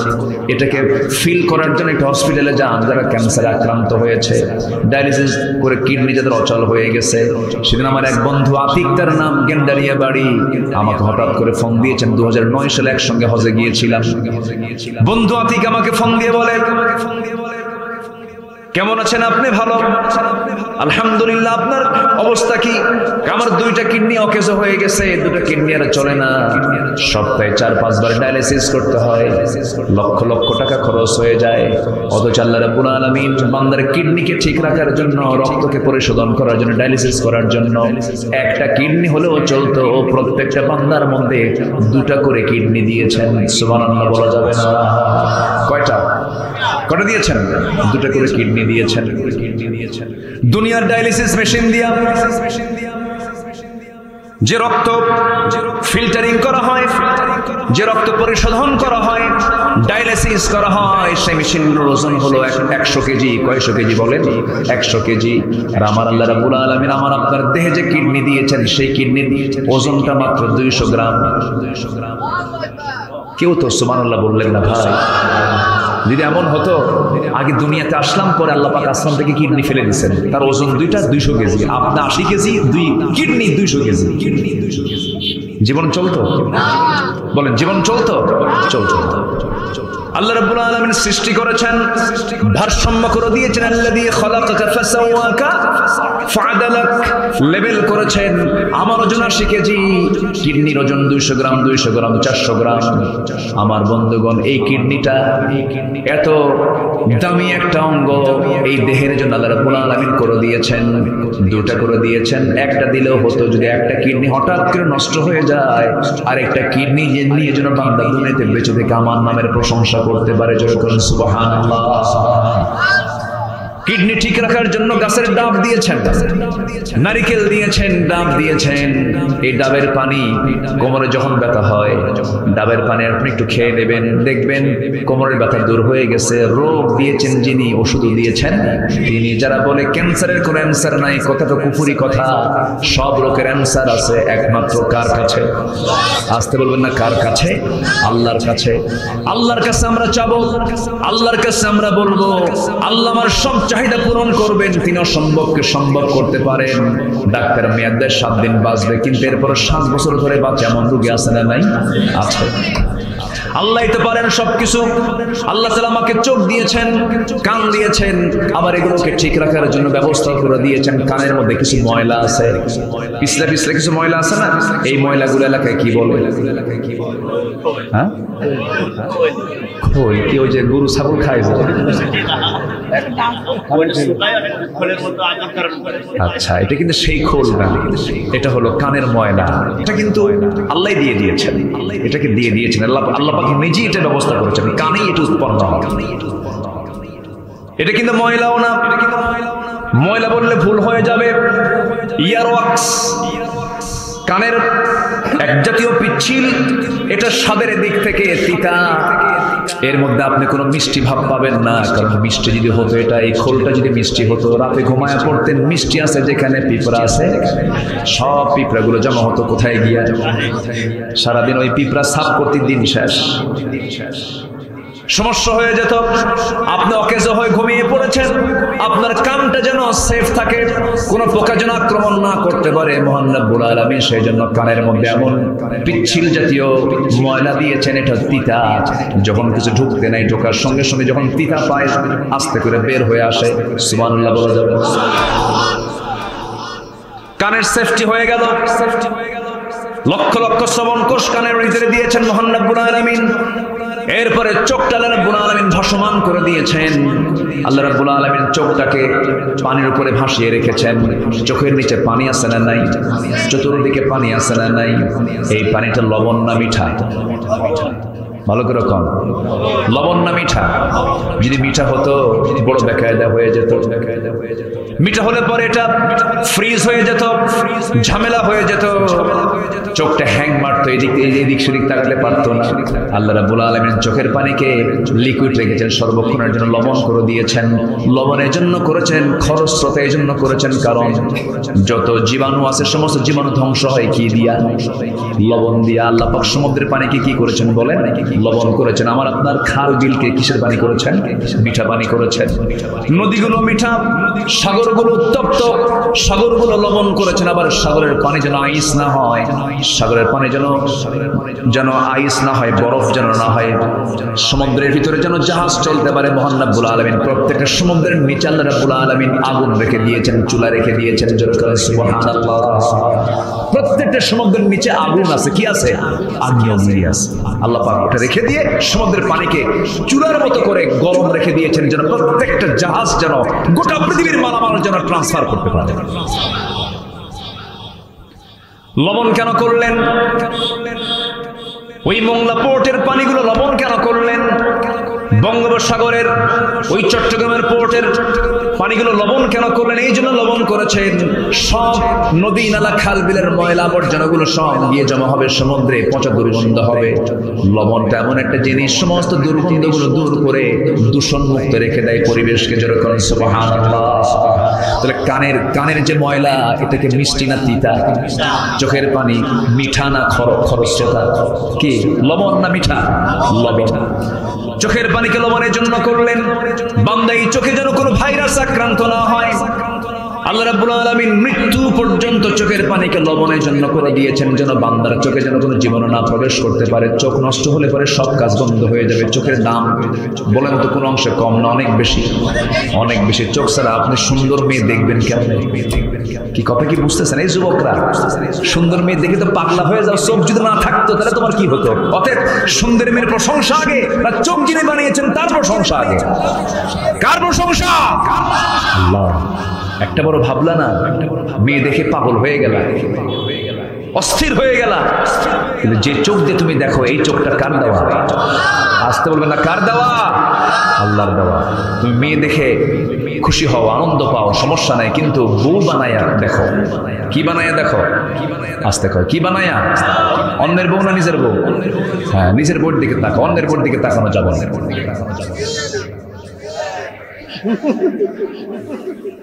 ওয়াস্ত এখন অন্যদিকে চলে গেল, দেখতেছি নষ্ট হয়ে যাচ্ছে। বলে ফেলবো, বলবো আজকে বিয়ের ব্যবস্থা হয়ে যাবে ইনশাআল্লাহ। ঠিক আছে, আমি এটা মাথায় নিলাম। দেখেন খুব আবেগতাড়িত হয়ে কথাটা বলছে। হুজুর চাকরি ছাড়া মেয়ের বাপ দিয়ে দেয় না। আছে কিনা? আছে কিনা? আছে কিনা? আছে কিনা? এটা কেন চিন্তা করেন আপনি? চরিত্র আগে না সম্পদ আগে? আসতে কেন? চরিত্র আগে না সম্পদ আগে? যে মেয়েটার পড়া শেষ করতে করতে 35 বছর লাগে, ওর কি থাকে? ওর থাকেটা কি? যে যুবক পড়তে পড়তে তার 45 বছর সময় লাগে, পিএইচডি ডিগ্রি নিতে 45 বছর লাগে, ওর কিছু থাকে? কিছুই তো থাকে না। 50 বছরে বিয়ে কইরা চোখে কম দেখো, এরপরে বাচ্চা হয়, চুলদারি সব পাকা, ছেলেটা নিয়ে যখন রাস্তায় হাঁটে তখন লোকজন বলে এই ছেলে এটা তোমার দাদা না নানা? ওলট পালট। ওর চেয়ে গ্রামের মানুষই ভালো। 21 বছরে বিয়ে করে, 22 বছরে বাপ হয়, 40 বছরে নানা হয়, দাদা হয়, আর 60 বছরে বড় দাদা হয়ে যায়। জীবনটা সংক্ষিপ্ত সুন্দর করে সাজিয়ে নেব ইসলাম দিয়ে। জোরে বলি ইনশাআল্লাহ। রিজিকের দায়িত্ব কার? আস্তে রিজিকের দায়িত্ব কার? বিয়ে করবেন রিজিক ডাবল হবে। আমি বলে গেলাম, এটা আমার কথা না, আল্লাহর কথা। বিয়ে করবেন, আল্লাহ পাক রিজিক বাড়ায় দিবেন, এটা আল্লাহর ফয়সালা। জি জি, অনেক প্রশ্ন আছে, আমি বলবো ইনশাআল্লাহ। সব প্রসঙ্গ আসবে, আস্তে আস্তে বলবো, সব বলবো। আমি কি শেষ করে দেবো আলোচনা? আলোচনা চালাবো তো ইনশাআল্লাহ। সম্মানিত ভাইয়েরা, তাহলে চোখটা কার দেওয়া?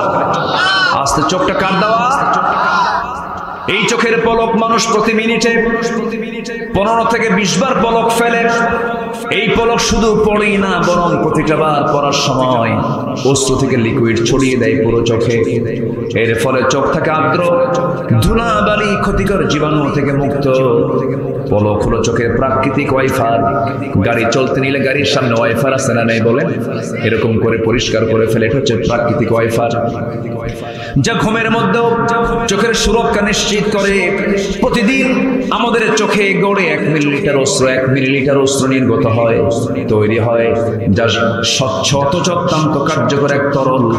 এই অশ্রুর মধ্যে থাকে লাইসোজাইম নামের এক প্রাকৃতিক অ্যান্টিবায়োটিক, যা চোখকে ব্যাকটেরিয়ার আক্রমণ থেকে আল্লাহ রাব্বুল আলামিন রক্ষা করে দেন। জোরে বলুন সুবহানাল্লাহ। মানুষ কান্দে না? মানুষ কান্দার সময় হৃদয় ভরাক্রান্ত হয় যখন, আল্লাহর ভয়ে যখন আত্মাটা কাঁপতে থাকে, ভালোবাসার কারণে চোখ দিয়ে পানি বের হয়, সেই অস্ত্রগুলো গড়ে গালের উপর দিয়ে পড়ে। এই অস্ত্র আবার চোখের বাইরের অংশে পুষ্টিম অক্সিজেন সরবরাহ করে, কারণ কর্নিয়াতে রক্তনালী থাকে না। তাই চোখের জল চোখকে রক্ষা করে, শুকিয়ে যাওয়া ক্ষয় ব্যাকটেরিয়া সংক্রমণ থেকে রক্ষা করে। জোরে বলি সুবহানাল্লাহ। আমার বন্ধুগণ, আমাদের এই 2 চোখে 27,40,00,000 ফটো রিসেপ্টর নামক নিয়োজিত শ্রমিক আল্লাহর হুকুমে কাজ করে যাচ্ছে প্রতিনিয়ত। যখন আলো আপনার চোখে গিয়ে পড়ছে, যখন ফটো রিসেপ্টরের কাছে চলে যাচ্ছে, তখন ফটো রিসেপ্টর সেটাকে প্রসেসিং করে আপনার অপটিক নার্ভে পৌঁছে দিচ্ছে, এবং সেখান থেকে ইলেকট্রিক ইম্পালসের মাধ্যমে সেটা আমাদের ব্রেইনে অক্সিপিটাল ল্যাবে চলে যাচ্ছে। ফলে আমরা দেখতে পাচ্ছি, এই যে অপটিক নার্ভের কথা শুনলাম, আমরা শুধুমাত্র এখানেই 7 থেকে 70 লক্ষ তারের মতো ফাইবার রেখেছেন আল্লাহ রাব্বুল আলামিন আমাদের চোখে। জোরে বলুন সুবহানাল্লাহ। কার অবদান? আসতে বলবেন না, কার অবদান? আল্লাহর অবদান। সে আল্লাহ বলছেন, বান্দারে আমাকে ভুলে যেও না, আমাকে ভুললে তুমি সব হারায় ফেলবে। আজান যখন হয়ে যাবে, তোমার দায়িত্ব হলো সবার কাজের আগে আমার আল্লাহর হকটা আদায় করা। আজান শুনবো, কোথায় ছুটে চলে যাব বলেন? আজ তো কোথায় ছুটে চলে যাব? মসজিদ কেন্দ্রিক দিন আমরা তৈরি করে ফেলবো। সাতক্ষীরা যাব, নিয়ত করবো বাস স্ট্যান্ড মসজিদে নামাজ পড়বো। সাতক্ষীরা যাব, নিউ মার্কেট মসজিদে নামাজ পড়বো। কদমতলা যাব, কদমতলার মোড়ের মসজিদে নামাজ পড়বো। ব্রজবক্সায় যাব, মোড়ে নামাজ পড়ে নেব। বাগাচাড়ায় যাব, বাগাচাড়ার মোড়ে নামাজ পড়বো। নাভরণ যাব, নাভরণের মোড়ে নামাজ পড়বো। বাকরার মোড়ে নামাজ পড়বো। বিয়ে বাড়ি যাচ্ছি, বিয়ে বাড়ি মসজিদে জামাতে নামাজ পড়বো। রাজুলুন কলবুহু মুআল্লাকুম বিল মাসাজিদ, যার দিলটা মসজিদের সঙ্গে লটকানো থাকবে, আল্লাহ রাব্বুল আলামিন বলছেন আমি নিজে তাকে আরশ আজিমের মেহমান বানাবো। জোরে বলুন সুবহানাল্লাহ। আমি আল্লাহ নিজে থেকে আরশ আজিমের ছায়ে জায়গা দিয়ে দেব। আমার বন্ধুগণ, এই জন্য সব ছাড়বো, কিন্তু আল্লাহকে ছাড়া যাবে না। আমি আপনি দুনিয়া থেকে বিদায় নিয়ে নেব, কেউ আমার আপনজন বলতে কেউ নাই। আমরা যা কিছু ভাবছি সব আমার পর। আমি আল্লাহর কাছে ছিলাম, রূহের জগতে ছিলাম, পেটের জগতে ছিলাম, মার পেট থেকে চলে আসছি। এই দুনিয়াতে আসার সঙ্গে সঙ্গে মার পরিচয় হয়েছে, বাবার পরিচয় হয়েছে, ভাইয়ের পরিচয় হয়েছে, বোনের পরিচয় হয়েছে, বিয়ের মধ্যে দিয়ে স্ত্রীর পরিচয় হয়ে গেছে, আবার সন্তানাদি হয়ে গেছে, বাবার পরিচয় আবার ফিরে আসছে। কিন্তু এই যে আমাদের চক্র আমরা দেখি, আমরা এগুলো দেখি, আবেগ প্রকাশ করি, মোহাব্বত প্রকাশ করি, সন্তানদের প্রতি আকর্ষণ বেড়ে যায়। ঠিক আছে, ভালো কথা, কিন্তু আপনি আব্দুল্লাহ, আপনি আল্লাহর গোলাম। আজকে আপনি রাত 3টার দিকে মারা গেলেন, বলুন তো পৃথিবীর বন্ধু নামক কেউ কি আপনার সাথে আছে নাকি? আসতে বলবেন না, আছে নাকি? কেউ আমার সাথে নাই, আমি মূলত একা, আমার পাশে কেউ নেই, আমার সাথেও কেউ নাই। সেই জন্য আমার বন্ধুগণ, আমরা সব ভুলবো, কিন্তু আল্লাহকে বলা যাবে না। আল্লাহর হক আমরা আদায় করার চেষ্টা করব। করব। দুঃখে বুকটা ফেটে যায়, আমার দেশে মাত্র 5% নামাজি, বাকি 95% মুসলমান নামাজি পড়ে না। যত দল আমার দেশে আছে, প্রত্যেকটা দলের নেতাগুলো মুসলমান পরিবারের সন্তান। প্রত্যেকটা দলের নেতাগুলো যদি বলতো আমার দলের প্রত্যেকটা কর্মীকে 5 ওয়াক্ত নামাজ পড়তে হবে, কিন্তু কোন দল, মাত্র ইসলামী দল কয়েকটা ছাড়া, এই দেশের কোন দল নামাজের কোনো কর্মসূচি নাই। জনসভার ডাক দেয়, জোহর যায়, আসর যায়, মাগরিব চলে যায়, নেতাও নামাজ পড়ে না, কর্মীও নামাজ পড়ে না। যে নেতৃত্বে নামাজ নাই, যে নেতার মধ্যে দিনদারিতা নাই, যে নেতার মধ্যে ইসলামী নেতৃত্ব নাই, ইসলাম কায়েমের কোনো এজেন্ডা নাই, সেই নেতৃত্ব, সেই দলের মুখে আমরা থুতু নিক্ষেপ করি। আমরা এমন সম্পর্ক করব যে সম্পর্ক আমাকে জান্নাতের দিকে নিয়ে যাবে। যারা নামাজ পড়বে তার সঙ্গে আমার সম্পর্ক, যে দলে নামাজ সেই দলে আমার সম্পর্ক আছে। জোরে বলি ইনশাআল্লাহ, জোরে বলি ইনশাআল্লাহ। আল্লাহ কবুল করুন, জোরে বলি আমিন। আমার বন্ধুগণ, অনেক কথা রয়ে আছে, সময় তো খুবই অল্প। 15টা চারিত্রিক গুণ নিয়ে কথা বলার কথা ছিল, 3টা কেবল বলেছি। আরো কি বলবো নাকি? বলবো, কোন আপত্তি নাই তো? আচ্ছা, নাম্বার 4 হলো তাওয়াক্কুল, ভরসা করব কার উপরে? আস্তে ভরসা করব কার উপরে? ছেলে দেন কে? মেয়ে দেন কে? দেন না কে? দোষ কার? আল্লাহর দোষ না, আমাদের দোষ? আমাদের দোষ? আমাদেরও দোষ না তো। আমার এক বন্ধু মানে আমার ছোট ভাই, উনি সুন্দর কথা বলেন, অনেক পরিচিতি হয়ে গেছে আলহামদুলিল্লাহ, আব্দুল হাই সাইফুল্লাহ। তো হাফিজাহুল্লাহ, ওনার 4টা মেয়ে। কয়টা মেয়ে? 4টা। হতে হতে 1, 2, 3, 4। আমি বললাম যা হবে কামাই, সব খাবে জামাই। এই এর কই যায়? বসো, ওস্তাদ কই? আর কিছুক্ষণ একটু বসেন আব্বা, আমরা দোয়া করবো আপনাদের সাথে নিয়ে। জি আলহামদুলিল্লাহ, এরা আছে, বরকত আছে, বলি আলহামদুলিল্লাহ। জি একটু বসেন। নাম্বার 4 হচ্ছে তাওয়াক্কুল। সন্তান আপনাকে কি দিল? ছেলে দিল না মেয়ে দিল না দিল না, এগুলো নিয়ে কি কোনো অভিযোগ করা যাবে? কাউকে গালিগালাজ করা যাবে? বউকে দাম দেয় না জানেন, তোর পেট পচা আছে না, বউকে আন্ডার এস্টিমেট করে, বউকে গালমন্দ করে, ফ্যামিলিতে তাকে মূল্যহীন করা হয়। তোর পেটে আমার কেসমতে নাই, আর বিয়ে আরেকটা করতে হবে। দেখেন, বিয়ে করার কারণ বের করে, এটা বেকু। আমার এক মুসল্লি আমার পিছনে তিনি নামাজ পড়েন, শিক্ষক মানুষ। 7টা মেয়ে। কয়টা মেয়ে? 7টা। 8ম সন্তান তার স্ত্রী গর্ভে আসছে। তো স্ত্রী গর্ভে সন্তান আসার পরে কেউ জানে না সন্তানটা এবার হয়ে গেছে, এবারও মেয়ে সন্তান হচ্ছে। গোটাল গোষ্ঠী তার বাড়িতে এসে বলে, চোখ রাঙ্গায় বলে, কাম নাই কাজ নাই, খেলে বারবার বাচ্চা নাও, যা হয়েছে হয়েছে, এটার নাম রেখে দাও ইতি, সমাপ্তি, আর না সাইবা। তো হুজুর আমাকে যখন এরকম করে বললো, আমি তো নিজে ব্যক্তিগতভাবে খুশি। আমি আমার সন্তানের নাম রেখে দিলাম আশা, আরো আসুক। তাহলে আল্লাহ শুকরিয়া আদায় করার মতো কিছু বান্দা দুনিয়াতে আছে না নাই? আসতে বলবেন না, আছে না নাই? আছে। সন্তান যেটাই হোক না কেন, সন্তানকে আমরা আল্লাহওয়ালা বানাবো। জোরে বলি ইনশাআল্লাহ। আমার নবীজির পরিচয় যদি আমরা দিতে যাই, বলুন তো আমার নবীজি ছেলেদের বাপ না মেয়েদের বাপ? বলেন, ছেলেদের বাপ না মেয়েদের বাপ? মেয়েদের বাপ। এটা মাথায় রাখবেন, তাহলে আপনার মুখে সান্ত্বনা পাবেন। এবং রহমতটা, বরকতটা আল্লাহ পাক পুরুষকে বেশি দিয়েছেন না মেয়েকে বেশি দিয়েছেন? হ্যাঁ, যারা মেয়ের বাপ তারা কিন্তু প্লাসে আছে, যারা ছেলের বাপ তারা কিন্তু মাইনাসে আছে। ঠিক তো ঠিকই কন, কিন্তু মন তো ঠিকই খারাপ করে, বউর ঠিকই গাল বন্ধ করে। উচিত না এগুলো। আমরা তাওয়াক্কুল করব কার উপরে? আল্লাহর উপরে। আল্লাহ রাব্বুল আলামিন বলেন, ওয়ামান ইয়াতাওয়াক্কাল আলাল্লাহ ফাহুয়া হাসবুহ। যে ব্যক্তি আল্লাহর প্রতি ভরসা করবে, আল্লাহ তার জন্য যথেষ্ট হয়ে যাবেন। আমার বন্ধুগণ, 80 বছর বয়স আল্লাহ পাক সন্তান দান করেছেন। জাকারিয়া আলাইহিস সালাতু ওয়াস সালামকে দিয়েছেন, ইয়াহইয়া আলাইহিস সালাতু ওয়াস সালামকে। ইব্রাহিম আলাইহিস সালাতু ওয়াস সালাম তার কলিজার টুকরা সন্তান পেয়েছেন যৌবনে না বুড়া বয়সে? বুড়া বয়সে। আল্লাহ রাব্বুল আলামিন অসম্ভবকে সম্ভব করতে পারেন। হাল ছাড়বেন না, মন খারাপ করবেন না। বান্দা যখন আল্লাহর কাছে চায় আল্লাহ পাক খুশি হয়ে যান। আপনি যত বেশি চাবেন আল্লাহ তত বেশি খুশি হয়ে যাবেন। বান্দা বান্দার কাছে চাবে বিরক্ত হয়ে যাবে, কিন্তু আল্লাহর কাছে বান্দা চাবে আল্লাহ খুশি হয়ে যাবে। যেরকম সুবহানাল্লাহ। নাম্বার 5 হলো ইখলাস। যে কোনো কাজ আমরা একনিষ্ঠভাবে করব, আল্লাহর জন্য করব, আল্লাহকে খুশির জন্য করব। ওয়ামা উমিরু ইল্লা লিয়াবুদুল্লাহা মুখলিসিনা লাহুদ্দিন। নাম্বার 6 হলো আদালত, ন্যায় বিচার, আদালত ঠিক রাখতে হবে। কুনু কাওয়ামিনা লিল্লাহি শুহাদা বিল কিসত।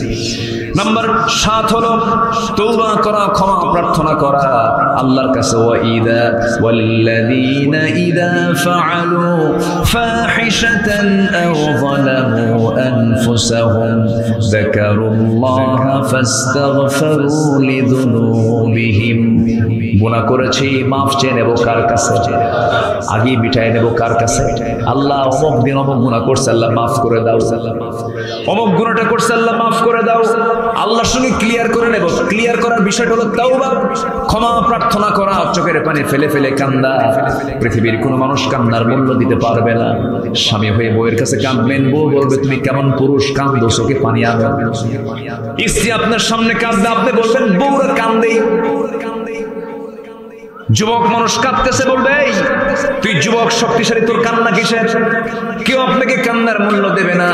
কিন্তু কোন বান্দা যদি একমাত্র আল্লাহর ভয়ে, একমাত্র তওবার মানসিকতা নিয়ে যদি চোখের পানি এক ফোঁটা ফেলতে পারে, মহান রব্বুল আলামিন ওই এক ফোঁটা চোখের পানি দিয়া 7টা জাহান্নামকে নিভায় দিয়ে বান্দার জন্য জান্নাত বরাদ্দ করে দেয়। কাঁদবো আমরা কার কাছে? আল্লাহর কাছে। ভুল হয়ে গেছে, মাফ করে দাও। পাপ হয়ে গেছে, মাফ করে দাও। লাউ লাম তুযনিবু লাযাহাবাল্লাহু বিকুম ওয়ালা জাআ বিকওমিন হাত্তা ইযনিবুন। ভুল হয়ে যাবে, মাফ চেয়ে নেবেন, আল্লাহ পাক মাফ করে দিবেন, কিন্তু প্ল্যান করে কোনো ভুল করা যাবে না। নাম্বার 8 হলো দয়া করা, সহানুভূতি দেখানো। যার মধ্যে দয়া আছে, সহানুভূতি আছে, আল্লাহ রাব্বুল আলামিন সুন্দর চরিত্রের কথা এখানে বলে দিয়েছেন।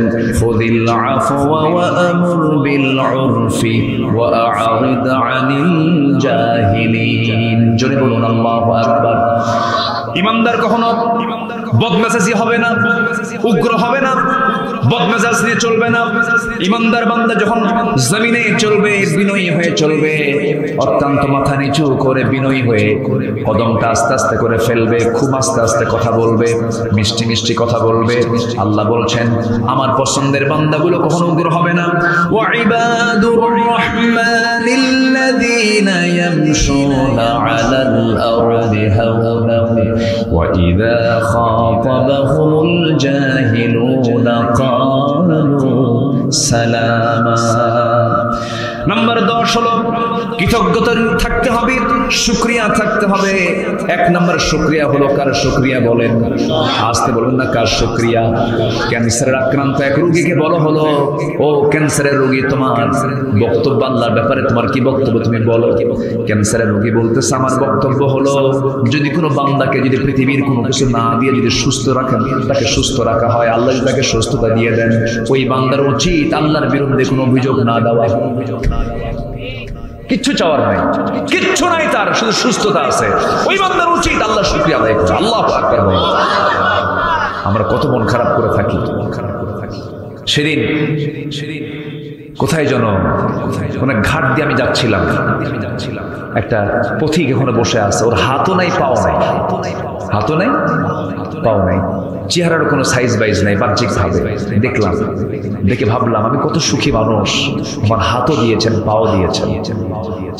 কখনো দিল থেকে যেন আল্লাহর প্রতি যেন কোনো অভিযোগ না আসে, শেষ নিঃশ্বাস থাকা পর্যন্ত মুখ থেকে বের করতে হবে আলহামদুলিল্লাহ। এটা মাথায় রাখবেন, আল্লাহ পাক আপনাকে মাফ করবেন।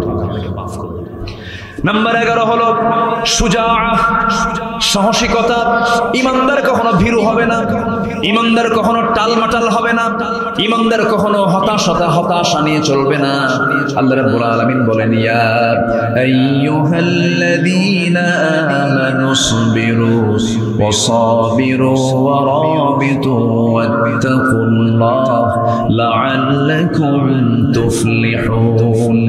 নাম্বার 12 হলো সৎ কাজের আদেশ দেওয়া, অসৎ কাজের বাধা দেওয়া। الأمر بالمعروف وتنهون عن المنكر كنتم خير أمة أخرجت للناس تأمرون بالمعروف وتنهون عن المنكر نمبر 13 হলো বিশ্বাসযোগ্য হতে হবে, বিশ্বাসযোগ্যতা নিয়ে আসতে হবে।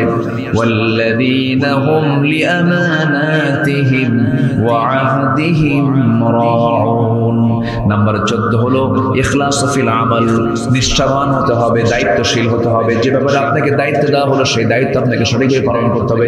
স্কুলের হেডমাস্টার দায়িত্ব আছে না নাই বলেন? ক্লাসের টিচারের দায়িত্ব আছে নাই বলেন? আপনি টিচার, ছাত্র বেশি পড়বে না শিক্ষক বেশি পড়বে? বলেন বলেন বলেন বলেন। ছাত্র বেশি না শিক্ষক বেশি? শিক্ষক বেশি স্টাডি করবে, কারণ শিক্ষা পাওয়া ছাত্রের অধিকার। শিক্ষা পাওয়া ছাত্রের অধিকার। শিক্ষক যদি না পড়েন শিক্ষা দিবেন কেমনে? আল্লাহ বলছেন প্রত্যেক দায়িত্বশীল ব্যক্তিকে আমি ধরে ফেলবো একদিন। আপনি শিক্ষক হয়েছেন কিন্তু শিক্ষকতার যোগ্যতা নাই, জবাব দিতে হবে কার আদালতে? আল্লাহর আদালতে। নাম্বার 15 হলো সর্বশেষ যে গুণটা, সেটা হলো হিলমুন, সহনশীল হওয়া, সহনশীলতা দেখানো। আল্লাহর শ্রেষ্ঠ সহনশীল আল্লাহর নাম হচ্ছে হালিম। আল্লাহর নাম কি? হালিম। বলেন কি নাম? হালিম। আমরা আব্দুল হালিম, আমরা হালিমের বান্দা। হালিমটাকে আল্লাহ কাফেরকে খাওয়ায়, মুশরিককে খাওয়ায়, ন্যাংটা হয়ে উলঙ্গ হয়ে নৃত্য পরিবেশন করে নাচানাচি করে আল্লাহ তাকেও খাওয়ান, তাকেও দেখেন। আল্লাহর ধৈর্য আছে না নাই? আসতে বলেন আল্লাহর ধৈর্য আছে না নাই? আব্দুল হালিম, আমরা হালিমের বান্দা। আল্লাহ তাআলা হালিম। কিন্তু এই হালিম শব্দটাকে আমার দেশে একটা খাদ্য বানানো হয়েছে। এটা একটা খারাপ, আমি মনে করি এটা মানে খারাপ দৃষ্টান্ত। এটা উচিত না, এই নামটা এখানে রাখা হয়নি। মামা হালিম আছে না এরকম? মামা হালিম না, এই নামটা এখানে রাখা উচিত না। কারণ হালিম নামটা মূলত কার? আসতে বলুন, হালিম নামটা মূলত কার? আল্লাহ তাআলা।